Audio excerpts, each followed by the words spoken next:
Welcome to RTV. నేను మీ గయాజ్ని. ఆత్మకూరు మాజీ MLA Mekapati Vikram Reddy ప్రస్తుతం మనతో ఉన్నారు. ఎంతో మాట్లాడదాం. సార్ చెప్పండి, నల్లపరెడ్డి ప్రసన్న కుమార్ రెడ్డి ఇంటి మీద దాడి చేయడము, ఈ పరిణామాలు మొత్తం ఎలా చూస్తారు మీరు? మొదటిసారిగా నెల్లూరు నివాసి అని చెప్పుకోవడానికి సిగ్గేస్తుందండి. అంటే ముందు ఎంతో నెల్లూరు అంటే చాలా గొప్పగా మాట్లాడుకునేది. మాజీ వైస్ ప్రెసిడెంట్ కానీ, ఎప్పుడూ స్వతంత్ర రోజుల నుంచి కనకమ్మ గారి గురించి కానీ, కనకమ్మ గారు కానీ ఎంతోమంది ఆ రోజు నుంచి ఎంతో పెద్దలు ఇక్కడ రాజకీయం బాగా నడిపారు. ఒకప్పుడైతే 8 మంది ఎంపీలు, రాజ్యసభ కానీ లోకసభ కానీ, నెల్లూరు ఒక్క ఇంత చిన్న ఊరు నుంచి 8 ఎంపీలు రాజకీయం చేసుకుంటూ వచ్చారు.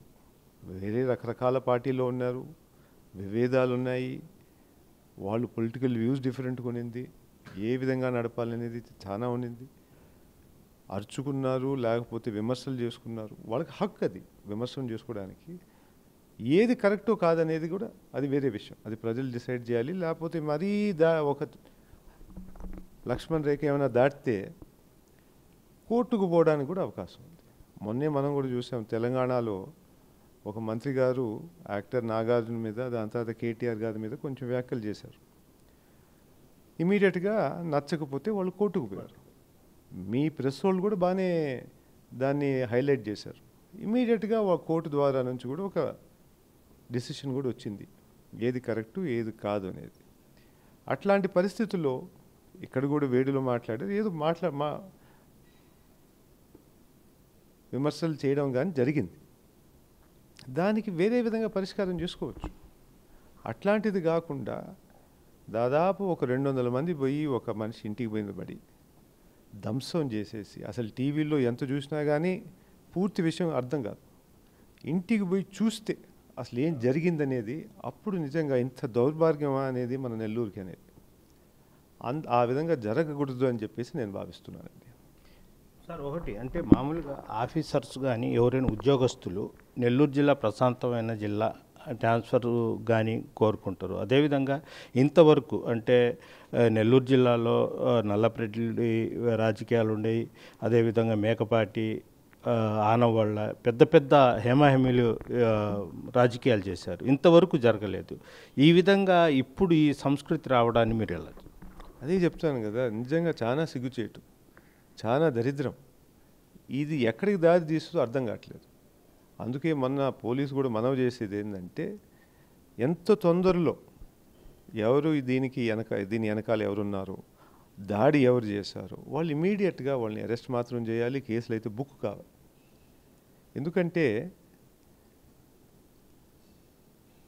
టీడీపీ నాయకులే చెప్తున్నారు, వాళ్ళే ఒప్పుకుంటున్నారు చేసినట్టు, వాళ్ళే ఇంటర్వ్యూలో చెప్తా ఉన్నారు. పోలీస్కి పెద్ద అంత కష్టమైన పని కూడా కాదు. కానీ ఒక మామూలు మనిషి ఇంత పెద్ద పట్టణం కాకుండా ఇంకా గ్రామాల్లో కూడా వాళ్ళకి ఒరే మైకే దిక్కు లేకపోతే మాకేం దిక్కు అని చెప్పేసి అల్లాడిపడుతున్నారు. అట్లాంటి కాన్ఫిడెన్స్ అనేది పూర్తిగా తెగిపోయింది ప్రజల్లో. రేపు మన పరిస్థితి ఏంది, ఏమన్నా మాట్లాడితే ఇదే విధంగా దాడులు చేస్తారా? 200 మంది పోయి ఒక ఇంటికి పడి, అసలు మీరు ఒక్క నిమిషం మనం అందరం ఆలోచించుకోవాలి అంటే, ఆ ఇంట్లో ఒక పెద్ద 85 సంవత్సరాలు నల్లపరెడ్డి వాళ్ళ భార్య గారు ఎన్నో 60 సంవత్సరాల నుంచి ఆమె రాజకీయాలు చూస్తూ ఉంది. ఒక్క నిమిషం మీరు ఆలోచిస్తే, ఆమెను రూమ్లో వేస్తున్నారు, బయట ఏం జరుగుతుందో గలాట జరుగుతుంది, ఆమె మనసులో ఏం నడుస్తుంది మీరు చూసుకోండి. నరకం కనిపిస్తుంటారు.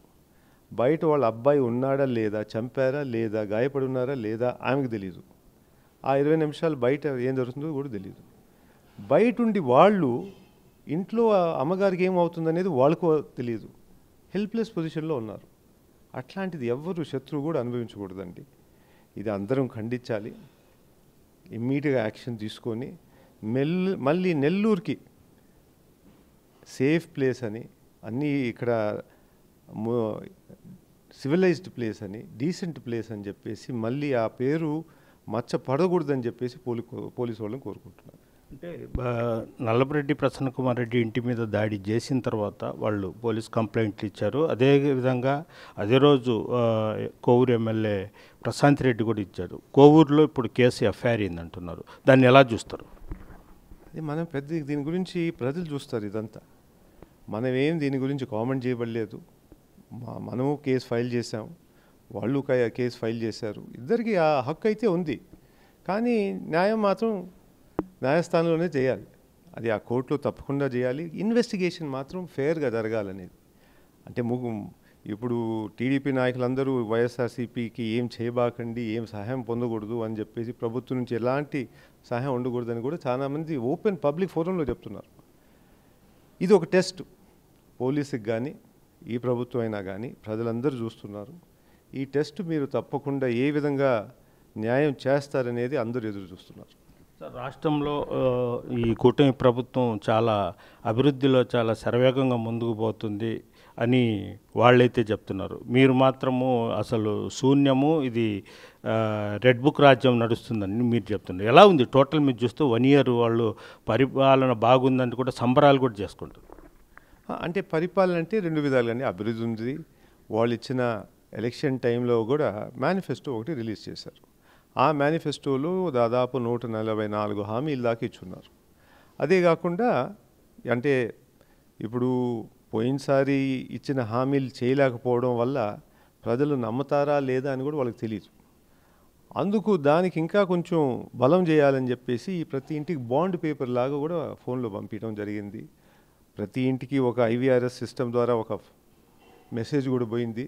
ఈసారి హామీ బాండ్ పేపర్తో మీకు రాసిస్తున్నాం, మీ ఇంట్లో ఈ విధంగా ఈ పథకాల వల్ల మీకు ఇది చేయబోతున్నాం అని చెప్పేసి కూడా చెప్పడం జరిగింది.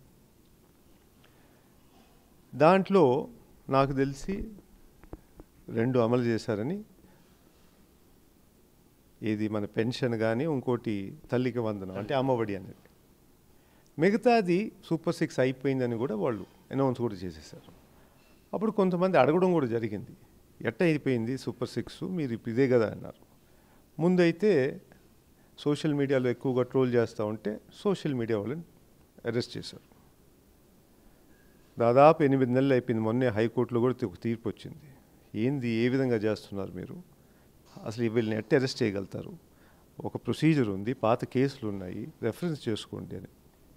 వీళ్ళంతా అయిపోయిన తర్వాత కొంచెం జిల్లా నాయకులు మా కాకాని గారు కూడా రోజు ప్రెస్ కాన్ఫరెన్స్ ఆయన కూడా మాట్లాడుతూ ఆయన ఎక్కువ మాట్లాడుతని చెప్పి ఆయన మీద కేసులు వేసి ఇప్పుడు దాదాపు 2 నెలల నుంచి అరెస్ట్లో.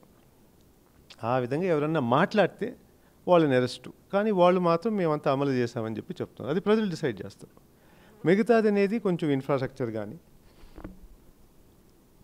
క్యాపిటల్ కన్స్ట్రక్షన్ కానీ అవన్నీ కొనసాగుతున్నాయి, కాదనట్లేదు.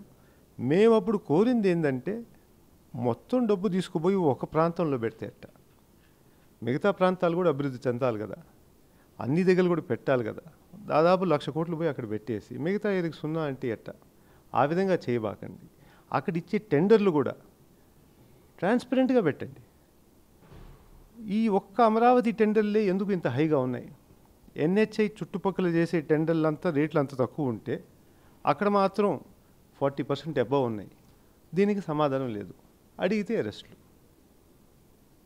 ఆ విధంగా పూర్తిగా అన్ని విధాలుగా వైఎస్ఆర్సీపీ స్పోక్స్ పర్సన్ కానీ ఇంకెవరైనా కానీ మాట్లాడినా కానీ వాళ్ళ మీద ఈ విధంగా చర్యలు తీసుకుంటూ ఉన్నారు. వాళ్ళు కొంచెం వరకు చేస్తున్నారు, కాదనట్లేదు. ట్రాన్స్పరెంట్గా చేయండి అని మేము కోరుకుంటున్నాం. ఒకటి, మీలాంటి సున్నితమైన మనస్తత్వం కలిగిన వాళ్ళు, చదువుకున్న వాళ్ళు, అంటే కొత్తగా రాజకీయాలు వచ్చారు. మీ ఫ్యామిలీ, మీ ఫాదర్ వాళ్ళు రాజకీయాల్లో ఉన్నా మీరు కొత్తగా వచ్చారు. ఇలాంటివి మీరు ఎలా అంటే దాన్ని తట్టుకోగలరా అనేది? తట్టుకోగలేదు అంటే ముందు మీరు చెప్పినట్టు నిజంగానే ఏందబ్బా ఇంత పాడు రాజకీయం అంతా చెడిపోయింది, విమర్శలు కానీ కొట్టుకోవడాలు అనేది ఇదంతా. కానీ ఎంత చూసిన తర్వాత ఒకటైతే అనిపిస్తుంది, మన బాధ్యత అయితే ఉంది ఇది మార్చడానికి అనేది. మనలాంటి వాళ్ళు చదువుకున్న వాళ్ళు అయినా కానీ కొంచెం డిసిప్లిన్ వాళ్ళు మాత్రం తప్పకుండా రాజకీయాల్లో రావాలి. మన కంట్రీ కానీ స్టేట్ కానీ కాన్స్టిట్యుయెన్సీ కానీ మారాలంటే మాత్రం ఈ పాలిటిక్స్ మారితే కానీ ప్రజలకు మంచి జరుగుతుందని నేను గట్టిగా భావిస్తున్నాను. అంటే కూటమి ప్రభుత్వము టోటల్ మీద చూసుకుంటే త్వరలో మళ్ళీ ఎలక్షన్స్ రాబోతున్నాయి, జమిలీ ఎలక్షన్స్, ఖచ్చితంగా వైఎస్ఆర్సీపీ అధికారంలోకి వస్తుందని ధీమామైతే వ్యక్తం చేస్తున్నారు. మీరు అనేది కూటమి వాళ్ళు మళ్ళీ కూటమి వస్తుంది, కూటమి మళ్ళీ వస్తుందని వాళ్ళు భావిస్తున్నారా? జమిలీ ఎలక్షన్ వచ్చిన అంటే నాకు తెలిసి ఒక సంవత్సరంలోనే ఇంటింటికి పోయి మరి చెప్పండి అని అవసరం అయితే ఎందుకు వచ్చింది అయితే వాళ్ళకి. ప్రతిసారి జగన్ గారు బయటకు వచ్చినప్పుడు దాదాపు మీరు 5 నెలలు చూడండి, ఆయన ఒకరోజు బయటకు వస్తే మొత్తం ప్రభుత్వం అంతా పరుగులు తీస్తూ ఉంది. రైతుల దగ్గర కానీ స్టూడెంట్ల దగ్గర కానీ ఏ విషయం తీసుకున్నా కానీ ఆయన ఏ రోజు బయటకు వచ్చి ఒక్క మాట మాట్లాడి పిలిపించారో ఇమ్మీడియట్గా నెక్స్ట్ రోజు మాత్రం మొత్తం ప్రభుత్వం అంతా బతికి. నిన్నే చూశారు, అసలు మామిడి రైతుల గురించి ఎవరైనా పట్టించుకున్నారా? జగన్ గారు బయటికి రాగానే ఉత్తరం పోయింది, మళ్ళీ టొబాకో ఫార్మర్కి సిమిలర్గా అక్కడికి పోయింది. అదేవిధంగా ఏం వచ్చినా కానీ ఆయన అపోజిషన్గా ఆయన పని ఏందో ఆయన చేస్తూ ఉన్నారు. మొన్న ఎక్కడ పుదిలి సత్తెనపల్లి పోతే దాదాపు 50,000 మంది ఎంత పెట్టినా కానీ 50,000 మంది బయటకు వచ్చినారు. ఇప్పుడు వాళ్ళు బాగా భయపడిపోయి ఉన్నారు. వాళ్ళ గ్రాఫే వచ్చేసింది. మొన్న కూడా రిపోర్ట్లు కూడా వచ్చాయి, ఎంతమంది ఎమ్మెల్యేలు గెలుస్తారు, ఓటమి చేస్తారు అనేది. అందుకు వాళ్ళు ఇంకా దాడులు పెంచుతూ ఉన్నారు. వైఎస్ఆర్సీపీని ఎట్టయినా, లేకపోతే ఏమైనా టీడీపీ సీనియర్ నాయకుడుగా ఉండి మిమ్మల్ని భూస్థాపం చేస్తామని ఒక మాట వదలొచ్చా? అంటే పూర్తిగా అసలు ఈసారి గెలము, వాళ్ళని భూస్థాపన చేస్తేనే మళ్ళీ మనం పవర్లోకి వస్తామని చెప్పినట్టే కదా వార్త ఇచ్చినట్టు. ఎందుకంత భయం? మీరు గట్టిగా నమ్మితే అసలు మీరు జగన్ గారి గురించి కానీ వేరే వాళ్ళ గురించి అసలు పట్టించుకోకూడదు. కానీ ప్రతిరోజు ఆయన పేరే, ఏ ప్రోగ్రాం చేసినా కానీ వైఎస్ఆర్సీపీకి ఏం జరగకూడదని చెప్పడం తప్ప ఇంకేం లేదు. బాగా భయం పుట్టింది. వచ్చే ఎలక్షన్లో ఏ విధంగా ఓడిపోతారో వాళ్ళు కూడా తెలుసు. అందుకు ఈ విధంగా ప్రజల్ని మళ్ళీ మభ్యపెట్టడానికి ప్రయత్నిస్తున్నారు. ఆత్మూరు పరిస్థితి ఏంటి అభివృద్ధిలో? అంటే మీ దివంగత నేత గౌతమ్ రెడ్డి గారు కూడా మంత్రిగా ఉన్నప్పుడు చాలా అభివృద్ధి పనులు చేశారు. మీరు కొంతకాలం ఎమ్మెల్యేగా చేశారు. అప్పటికి ఇప్పటికీ తేడా ఎలా? అది ఆత్మకూరు అనేది చాలా స్పెషల్ ఊరండి. చాలామంది మంత్రులు అక్కడి నుంచి వచ్చున్నారు. కానీ అదొక మెట్ట ప్రాంతం. అదేంటంటే దానికి అక్కడ అన్ని విధాలుగా కొంచెం వెనకబడిన ప్రాంతం. అది ముందు నుంచి వర్షాలు తక్కువ. దాని తర్వాత మన పెన్నా డెల్టా ఏరియా ఓన్లీ 2-3 మండలాలు తప్ప మిగతాది ఏం లేదు. అట్లాంటి ప్రాంతంలో ఈరోజు మొన్న సీఎం గారు సంపాదన సృష్టిస్తాను అని ఒక మాట అన్నారు. ఏ విధంగా సంపాదన సృష్టిస్తాం మీరు చూడండి అనేది. ఇప్పుడు ఆత్మకూరు ప్రజలందరికీ అర్థమైంది, సంపాదన సృష్టించేది ప్రజల కోసం కాదు, నాయకులు తప్ప అని చెప్పేసి. ఎవరైనా పోయినా కానీ ఇప్పుడు ఇసుక, మట్టి, పొలాల్లో ఉండేది గ్రావెల్ కానీ, జామ్ ఆయిల్ కానీ, క్వాడ్స్ మా ఆత్మకూరులో లేదనుకోండి, రకరకాలుగా దందాలు చేసుకుంటూ మొన్న ఒక గవర్నమెంట్ బిల్డింగ్, పాత గవర్నమెంట్ బిల్డింగ్ని రీఫర్బిష్ చేయాలని చెప్పేసి మళ్ళీ కొత్తగా కట్టాలని చెప్పి తీసుకుంటే ఆ టీడీపీ నాయకుడు అక్కడి నుంచి ఉండే టేకు రాత్రి దొంగలించుకొని పోతూ ఉన్నారు. అంటే ఎంతవరకు దిగజారిపోయారో మీరు చూడండి. ఏది దొరికినా కానీ ధ్వంసం చేసుకుంటూ, ఎక్కడ దొరికినా కానీ ఎమ్మెల్యే గారికి తెలుసో తెలీదో నాకు తెలీదు, కానీ అక్కడ మాత్రం దొంగతనం పూర్తిగా జరిగిపోతూ ఉంది. ఆయన తెలియకుండా అక్కడ ఒక చీమ కూడా కదలదని మరి చెప్తారు. కానీ ఇంత దొంగతనం జరుగుతుంటే ఆయన ఏం చేయట్లేదని కూడా విమర్శ జరుగుతుంది. అసలు ఏం జరుగుతుంది అనేది మన ఆత్మకూరులో అప్పుడు గౌతమన్న మొదలుపెట్టిన ఎంఎస్ఎంఈ పార్కు మళ్ళీ పోయి శంకుస్థాపన చేసినారు. ఒక సొసైటీ బిల్డింగ్లో సంఘం కట్టింది, మళ్ళీ ప్లేట్ మార్చుకొని వాళ్ళు ఓపెన్ చేసుకున్నారు. అంతవరకు తప్ప మిగతాది ఏం జరిగింది మీరు చెప్పండి. అక్కడ ఆత్మకూరులో దోపిడీ తప్ప ఇంకేం జరగట్లేదు ఈరోజు ఆత్మకూరులో. ప్రజలందరూ గమనిస్తున్నారు. త్వరలోనే బుద్ధి కూడా చెప్తారు వీళ్ళందరికీ. Okay, thank you. ఇది పరిస్థితి. రాష్ట్రంలో మొత్తం రెడ్ బుక్ రాజ్యం నడుస్తుంది, అభివృద్ధి శూన్యము. అయితే గతంలో వైఎస్ఆర్సీపీ శంకుస్థాపన చేసిన ఏదైతే అభివృద్ధి పనులు, ఆ శిలాఫలకాలు మార్చుకొని మళ్ళీ శంకుస్థాపన చేసుకుంటున్నారు తప్ప వాళ్ళ అభివృద్ధి మాత్రం శూన్యం. రాబోయే ఎన్నికల్లో ఖచ్చితంగా మళ్ళీ వైఎస్ఆర్సీపీ అధికారంలోకి వస్తుందని కూడా ఘంటాపథంగా చెప్తున్నారు విక్రమ్ రెడ్డి. వీడియో ప్రదీప్తో యాదార్ టీవీ, నెల్లూరు నుంచి. తెలుగులో ఫాస్టెస్ట్ న్యూస్ ఇప్పుడు కొత్త అవతారంలో 5 సెకండ్లోనే పూర్తి వార్తా సమాచారం మీ చేతిలో. సోషల్ మీడియా ట్రెండ్స్ మీ కళ్ళ ముందుకే live TV and voice search ఆప్షన్స్తో ఇప్పుడే డౌన్లోడ్ చేయండి. యాప్ లింక్ డిస్క్రిప్షన్లో ఉంది.